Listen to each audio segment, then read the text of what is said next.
My definition of negotiation is trust, collaboration. I should never have to hide from the other side what I'm trying to do because I'm trying to make you better off. Not everybody defines it that way.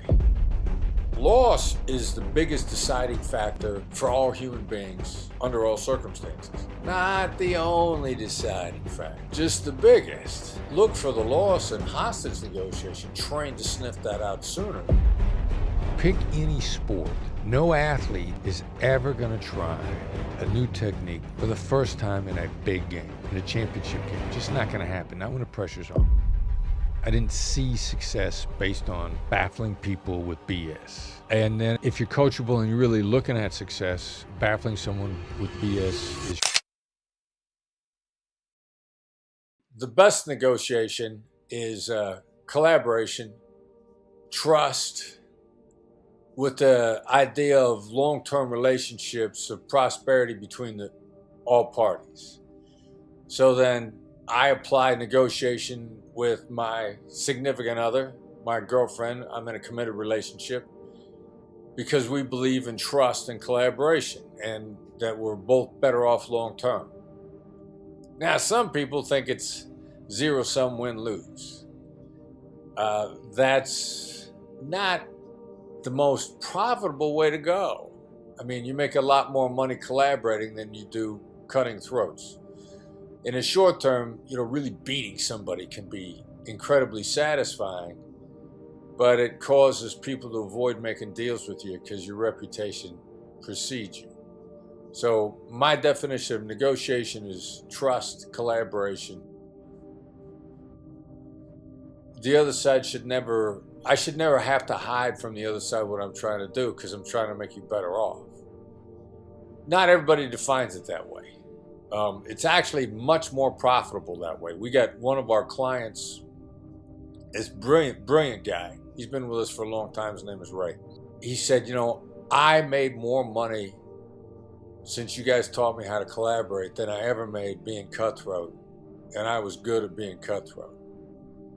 And Ray's a little bit agnostic. He's a decent human being, but he also wants to know the best way to do things, the most profitable way for his company, because he's the kind of CEO that I am. I feel responsible for not just the people that work for me, but their families. I want them to have their families to live in a better house. I want their kids to ride better bicycles. I think their kids should still learn how to mow the lawn because everybody's got to learn how to work. But we believe in prosperity and collaboration for everybody involved. Kind of a long answer. If I could throw one more idea, a long time ago when Goldman Sachs was really establishing itself, they had a famous executive that used to say, greedy, yes, but long-term greedy.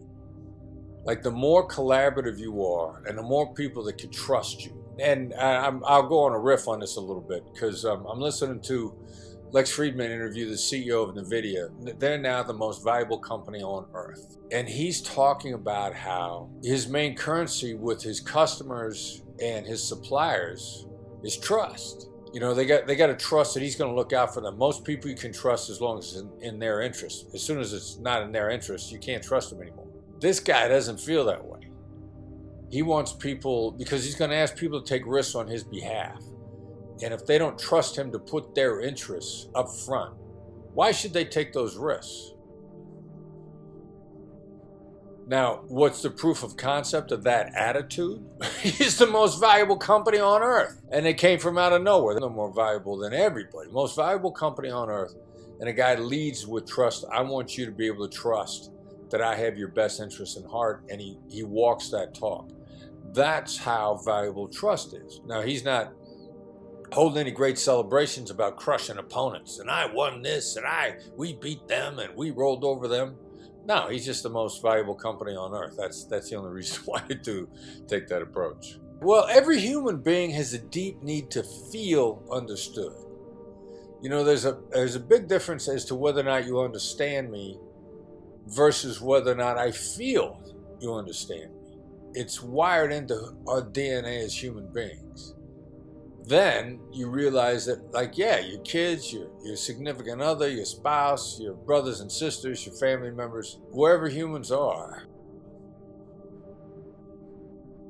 Everybody wants to feel understood. And again, just because I understand you doesn't mean that you felt that I comprehended where you were coming from. I got to feed back to you what I think I'm hearing, so that we can check in with each other. You know, it starts with me repeating back to you what you just said and trying to summarize it. The more I try to summarize it, the more I try to comprehend it, then the more you're going to feel understood. Now, what really will make a big difference, if I can, to use a phrase, dig deeper in where you're coming from, if I'm thinking about what's really driving you, you know, do you need to feel like you are in control of your own destiny?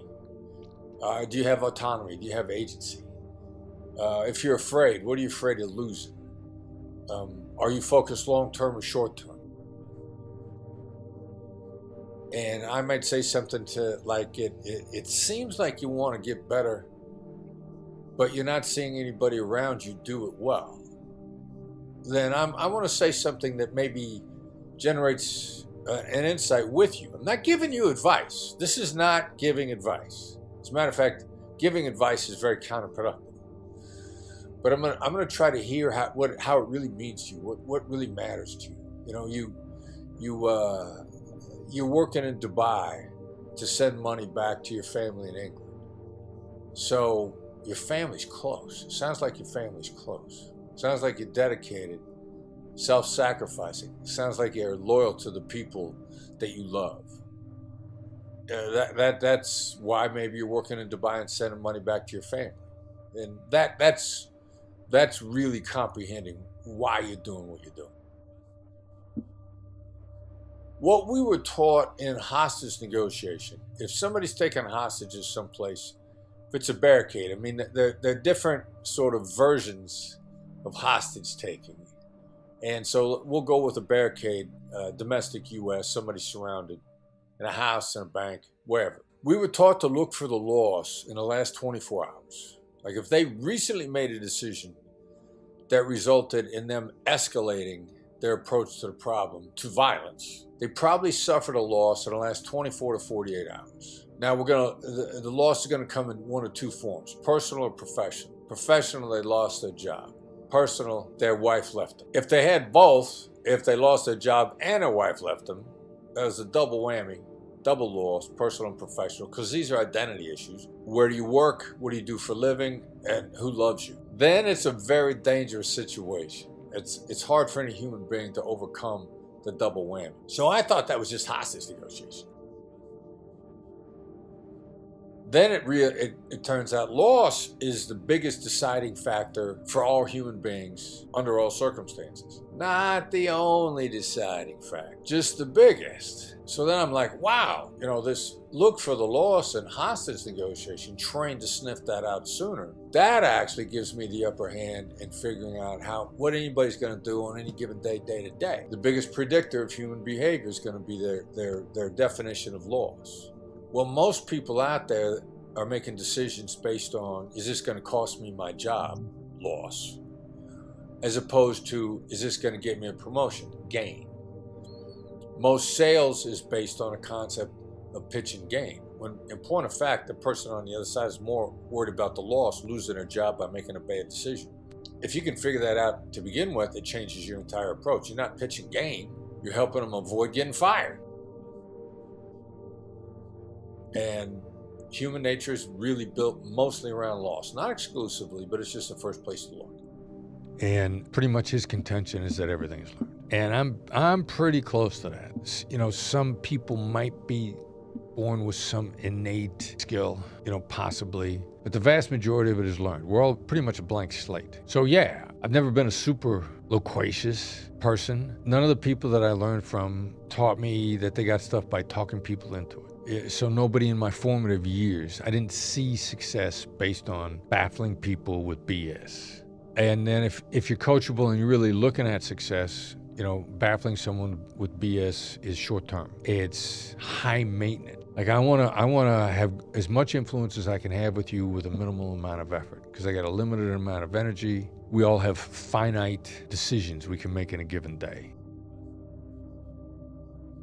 So I want mine to count as much as possible. So having gotten more success by saying less and The great negotiators that I learned from have all less is more. You know, the whole thing, you know, everybody's got their mom's voice in their head. You should listen twice as much as you speak. It's actually more like 5 to 1 because you got to pull in information with your eyes, with your ears, with your mouth. So yeah, I listen a lot. Well, think about negotiation as a human performance event, which also makes it sound like performing in a sporting event. So there's a couple things there. How do you loosen up? How do you warm up? How do you prepare? How do you practice? Like, pick any sport. No athlete is ever going to try a new technique for the first time in a big game, in a championship game. Just not going to happen. Not when the pressure's on. You know, they're willing to practice. They're going to spend more time in practice and preparation. Like that, you know, there's some teams who work so hard in practice, the players joke that game day is the easiest day of the week because they work so hard getting ready. I'm watching a clip, one of the great soccer/football players in the whole world. The interviewer's going like, what's it take to be like you? And he goes, I'll tell you, but you're not going to do it because I worked that hard. Here's my training. But you want to be the best, you prepare. You don't have to sacrifice your whole life to becoming a better negotiator. But you look at little opportunities throughout the day. I'm thinking about it. I interact with somebody. You know, I think you are aware of our no-oriented questions where instead of trying to get you to say yes, I ask you to say no. So I say to people, is it a ridiculous idea? All the time.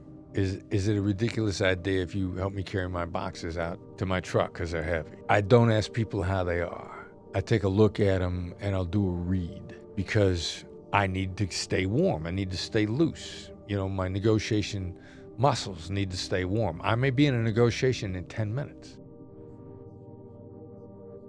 I say, you know, looks like it's a tough day. Or looks like there've been a lot of idiots through here already today.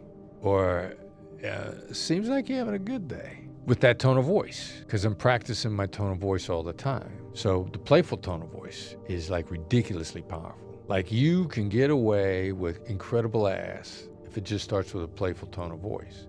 So I'm practicing it all the time. I'm getting my practice in all the time because I don't know when I'm going to be in a high stakes negotiation. Going through airports. I practice with TSA all the time.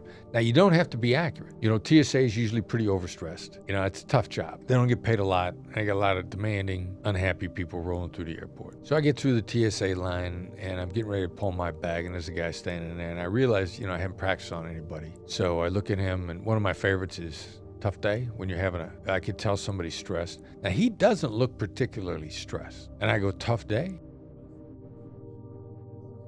And he just kind of gets a confused look on his face like my read was wrong, and it was. And so I read that, and I said, just another day. And he goes, yeah, just another day. So 5 minutes later, I'm in an extremely important negotiation.